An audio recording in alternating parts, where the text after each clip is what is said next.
আচ্ছা ভাই, এত রাতে কি ব্যাট বল? হ্যাঁ ভাই, খেলতে গেছিলাম তো, খেলতে খেলতে দুটা ম্যাচ খেললাম, ড্র হলো তো। জিলেপি বাজি ছিল, এই জন্য খেলা শেষ করে এখন ম্যাচে যাচ্ছি। ও আচ্ছা, ধন্যবাদ। বিপিএল দেখেন আপনি? হ্যাঁ ভাই, রংপুরে মানুষ আমরা, একটু তো খেলাধুলা দেখাই না গে আমারও। আচ্ছা, রংপুর রাইডার্স সম্পর্কিত কিছু কোশ্চেন করব। যদি সঠিক উত্তর দিতে পারেন তাহলে আপনাদের সকলের জন্য কিছু উপহার রয়েছে। আপনারা সকলেই রাজি? রংপুর রাইডার্সের থিম সং এর দুই একটা লাইন বলতে পারবেন? হ্যাঁ ভাই। বলেন তো। আচ্ছা বলেন। জাগো ভাই, জাগো ভাই, জাগো ভাই কোনটের তোমরা সবে বল ঘুরিয়ে ব্যাট ঠাকিয়ে মাঠে নামতে হবে। ধন্যবাদ, আপনার উত্তর সঠিক হয়েছে। আপনার জন্য একটি ফ্যান টি শার্ট রয়েছে, দেখি প্লিজ। টি শার্ট, এই যে রংপুর রাইডার্সের অফিসিয়াল ফ্যান টি শার্ট, এটা আপনার জন্য। আচ্ছা, রংপুর রাইডার্সের তো অফিসিয়াল ফ্যান টি শার্ট জিতলেন। রংপুর রাইডার্স যদি জিতে বা রংপুর রাইডার্স যদি চ্যাম্পিয়ন হয়, আপনি তখন কি করবেন? আমি অবশ্য অনেক খুশি হব, কারণ আমার আমার মানে জেলা, আমার ডিভিশন চ্যাম্পিয়ন হয়েছে, তো অবশ্যই এটা আমার গর্বের ব্যাপার হবে। আচ্ছা, আপনি কার ফ্যান? রংপুর রাইডার্সে তো অনেক প্লেয়ার আছে, আপনি কার ফ্যান? এই আমাদের সাকিবুল হাসান এর ফ্যান। সাকিব আল হাসানের ফ্যান। রংপুর রাইডার্স সম্পর্কে আর কয়েকটা কোশ্চেন করি। রংপুর রাইডার্স আহ, কত সাল কততম আসরে চ্যাম্পিয়ন হয়েছে, এটা কি আপনি জানেন? 14 সালে মনে হয়। কততম আসরে চ্যাম্পিয়ন হয়েছে রংপুর রাইডার্স? 3তম। না, আপনার উত্তর সঠিক না। আপনি জানেন কততম আসরে চ্যাম্পিয়ন হয়েছে? পঞ্চম আসরে সম্ভবত। ধন্যবাদ, সম্ভবত না, আপনার উত্তরটিই সঠিক। পঞ্চম আসরে আসলে রংপুর রাইডার্স চ্যাম্পিয়ন হয়েছে।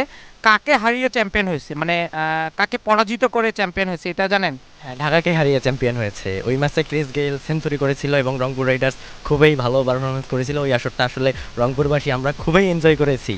ওই রকম আসলে ওই আসরের মতো আমরা চাই এই আসরেও 2024 সালেও আমরা চ্যাম্পিয়ন হতে। ধন্যবাদ আপনাকে, আপনি সঠিক উত্তর দিয়েছেন। আপনার জন্য একটি ফ্যান টি শার্ট রয়েছে। আচ্ছা ভাই, আর কয়েকটা কোশ্চেন করি রংপুর রাইডার্স সম্পর্কে। আচ্ছা, রংপুর রাইডার্সকে তো আপনি ফলো করেন, রংপুর রাইডার্সের খেলা দেখেন না? আচ্ছা, ওনাদের একটা অফিসিয়াল ফ্যান পেজ আছে, দেখেন? আচ্ছা, আপনি বলেন তো যে রংপুর রাইডার্সের অফিসিয়াল ফ্যান পেজের ফ্যান সংখ্যা কত, ফলোয়ার কত বা লাইক কত? 2 মিলিয়ন। ধন্যবাদ, আপনার উত্তর সঠিক হয়েছে। রংপুর রাইডার্সের ফ্যান সংখ্যা 2 মিলিয়ন বা 20 লাখের অধিক, 2 মিলিয়ন প্লাস।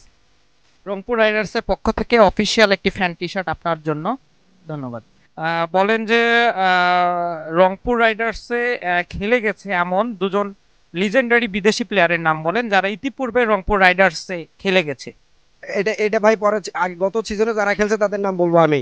লিজেন্ডারি প্লেয়ার, যারা কিংবদন্তি প্লেয়ার, সারা বিশ্বের মধ্যে যারা কিংবদন্তি প্লেয়ার, তাদের নাম বলতে বলছি। এবিডি প্লেয়ার্স, ক্রিস গেইল, এরাই হচ্ছে বিগত সালে খেলছে। আর এবার ছিল আমাদের পাকিস্তানি প্লেয়ার বাবর আজম। আচ্ছা, ধন্যবাদ। হ্যাঁ, আপনার উত্তর সঠিক হয়েছে, আপনি একটি অফিসিয়াল ফ্যান টি শার্ট পাবেন। এই তো রংপুর রাইডার্সের অফিসিয়াল ফ্যান টি শার্ট, এটা আপনার জন্য। অসংখ্য ধন্যবাদ ভাই। আচ্ছা, অনেক সময় তো ফ্রেন্ড সার্কেলরা এই যে কিছুক্ষণ আগে আসতেছেন, আড্ডা দিচ্ছেন, ব্যতিক্রমে কি করবে? হ্যাঁ ভাই, সবার ভিতরে তো কিছু প্রতিভা থাকে, আমার ভিতরে কিছু প্রতিভা আছে, দেখি আমি কি করতে পারি। দফা